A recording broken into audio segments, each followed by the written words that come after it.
Next আমার target হচ্ছে আমাদের এই একটা ক্যাশলেস সোসাইটি বানানো। বর্তমান যুগে মানুষ কাগজের টাকা প্রায় ব্যবহার করতে চায় না বললেই চলে। যে কোনো ব্যাংকে ইন্টারনেট ব্যাংকিং এবং ক্রেডিট কার্ডের গ্রাহক সবচেয়ে বেশি পাওয়া যাবে। আজকের এই ভিডিওর প্রধান উদ্দেশ্য হচ্ছে, যদি সত্যি সত্যি কাগজের নোট আর ব্যবহার করা না হয়, তাহলে কি আপনি কারো কাছে জিম্মি হয়ে যাবেন? কাগজের টাকা কি পুরোপুরি বাদ হয়ে যাবে? আমাদের পরবর্তী প্রজন্মের কাছে কাগজের টাকা কি শুধুই জাদুঘরে রাখার জিনিস হয়ে পড়বে? এসব প্রশ্নের উত্তর নিয়েই আজকের এই ভিডিও। তাহলে চলুন ব্রেনের প্রতিটি সেলকে চাঙ্গা করে আসি।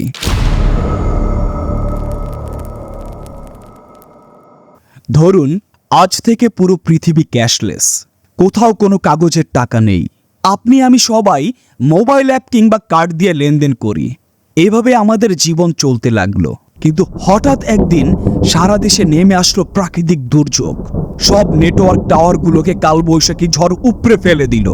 আপনি হয়ে গেলেন ইন্টারনেটবিহীন। এখন কিভাবে লেনদেন করবেন? কিভাবে কিনবেন আপনার নিত্য প্রয়োজনীয় সামগ্রী? কেননা সবাই তো ক্যাশলেস, কেউ তো পেমেন্ট ছাড়া আর প্রোডাক্ট দিবে না। এই অবস্থায় কতদিন যে আপনি টিকে থাকতে পারবেন তা চিন্তার বিষয়।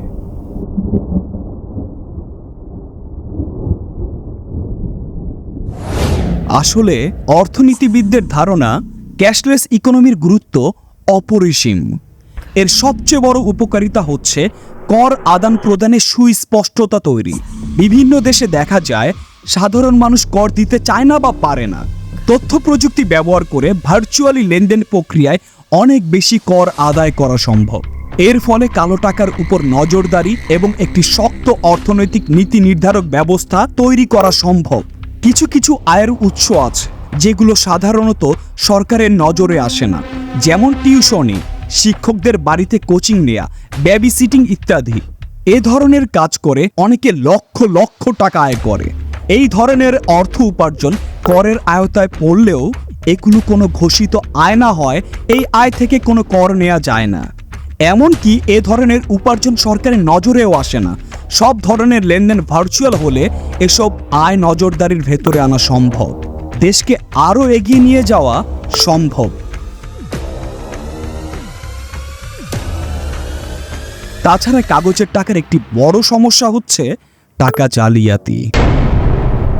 কাগজের টাকার মাধ্যমে অবৈধভাবে লেনদেন অনেক বেশি সহজ, কারণ এই ধরনের লেনদেনের কোনো রেকর্ড বা তথ্য থাকে না।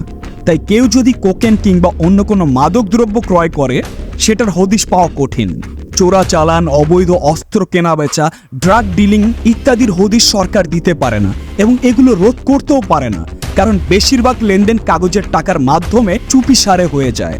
এই ধরনের আন্ডারগ্রাউন্ড ইকোনমি ধরতে ও বন্ধ করতে প্রযুক্তি ভিত্তিক লেনদেন বিশেষ সাহায্য করবে বলে আশা করা হচ্ছে। তবে এটা নিশ্চিত করতে হবে সকল লেনদেন যেন ভার্চুয়ালি হয়।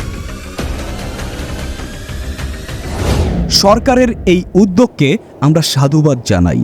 তাদের উদ্দেশ্য অবশ্যই মহান।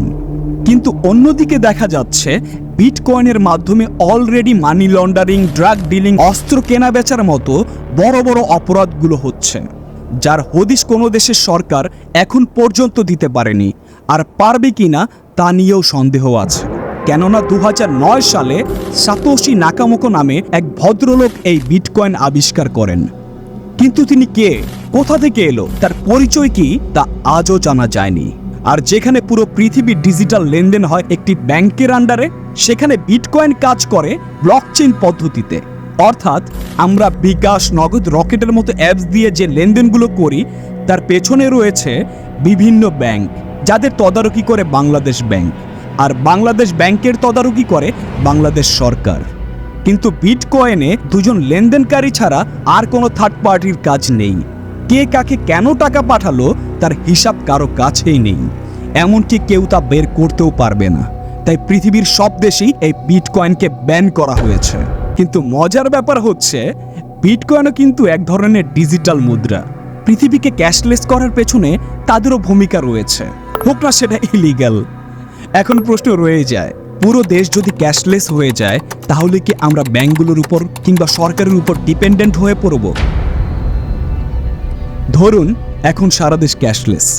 আপনি বিরোধী দলের একজন জনপ্রিয় নেতা, আপনি হরহামেশাই সরকার বিরোধী ভাষণ দিয়ে বেড়ান, যা সরকারি দলের ভালো লাগেনি। তাই তারা হালকা করে আপনার অ্যাকাউন্টটাকে ফ্রিজ করে দিল। অর্থাৎ আপনি টাকা জমা দিতে পারবেন, কিন্তু খরচও করতে পারবেন না, উঠাতেও পারবেন না। তাছাড়া সবসময় হ্যাকিংয়ের ভয় তো আছেই। কে জানে কখন কোন মেধাবী ব্যক্তি আপনার সারা জীবনের সঞ্চয় নিয়ে লাপাত্তা হয়ে যায়। এখন কথা হচ্ছে, সরকার যদি পুরো দেশ ক্যাশলেস করে তাহলে কিভাবে করবে? আর ক্যাশলেস করার পর কি এসব সমস্যা থেকে আমরা পরিত্রাণ পাবো? এর সলিউশন কি?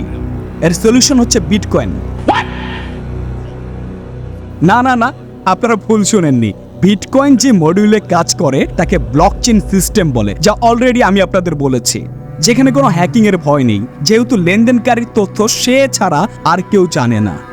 আমাদের দেশের সরকার ঠিক সেই কাজটিই করতে পারে, তবে এখানে তারা বিটকয়েনের মতো গ্রাহকদের তথ্যকে একেবারে ছেড়ে না দিয়ে নিজেরাই নজরদারি করতে পারে ও তারা হিসাব রাখতে পারে, যা উন্নত দেশগুলোতে খুব জনপ্রিয় একটি সিস্টেম। আসলে প্রযুক্তির সাথে তাল মিলিয়ে চলতে এবং ভবিষ্যতের জন্য এই দেশটিকে তৈরি করতে হবে। এই শতাব্দীতে ইন্টারনেট এবং কম্পিউটার প্রযুক্তির যে পরিমাণ উন্নতি সাধন হয়েছে, তাতে পুরো পৃথিবীর অর্থনৈতিক খাতে ব্যাপক পরিবর্তন এসেছে। মানুষের অর্থনৈতিক আচরণেরও পরিবর্তন হয়েছে। আর্থিক লেনদেনের জন্য মানুষ প্রযুক্তিকে ব্যবহার করছে, কারণ প্রযুক্তির ফলে এই ধরনের লেনদেনে সময়ের অপচয় খুব কম হয়। যেহেতু মানুষের আর্থসামাজিক ব্যবস্থাপনায় প্রযুক্তির প্রভাব অনেক বেশি এবং পশ্চিমা বিশ্ব ক্রিপ্টোকারেন্সির মতো নতুন এই প্রযুক্তিকে আলিঙ্গন করেছে, তাই আমরা কেন পিছিয়ে থাকব?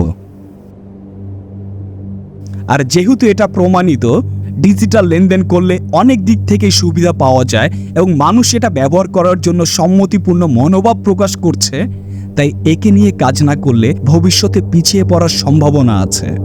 এছাড়া হয়তো এমন একদিন আসবে যখন বাইরের দেশের সাথে বাণিজ্য করতে হলে এই ডিজিটাল মুদ্রা দিয়েই করতে হবে। তাই যদি এখন থেকে আমরা নিজ দেশে ডিজিটাল মুদ্রা ব্যবহার করলে কি কি অসুবিধা হতে পারে এবং সেগুলোকে নিরসনের উপায় কি কি হবে তা বের করতে না পারি, তাহলে অনেক ক্ষেত্রেই পরবর্তীতে আমরা পিছিয়ে পড়ব। তাই মেনে নেওয়া যেতেই পারে ভবিষ্যৎ পৃথিবী হবে পুরোপুরি ডিজিটাল এবং ক্যাশলেস ইকোনমির। অর্থাৎ কাগজের টাকার কোনো মূল্য সেখানে থাকবে না, সম্পূর্ণটাই ডিজিটাল পদ্ধতিতে হবে।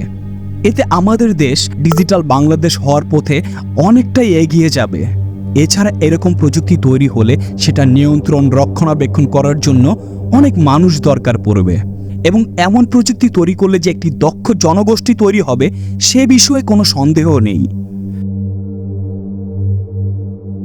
কিন্তু দিন শেষে একটি প্রশ্ন রয়েই যায়, ক্যাশলেস সোসাইটি করার পরও কি আমাদের এই ইন্টারনেট আর ইলেকট্রিসিটির উপর নির্ভর করতে হবে?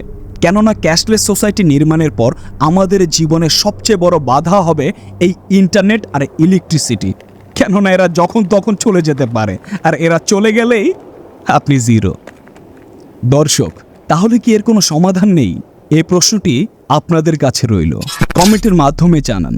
কেননা আপনার একটি অভিনব আইডিয়াই পারে আমাদের এই স্বপ্নের ভালোবাসার দেশটিকে ডিজিটাল বাংলাদেশ নির্মাণে আরও এক ধাপ এগিয়ে নিয়ে যেতে।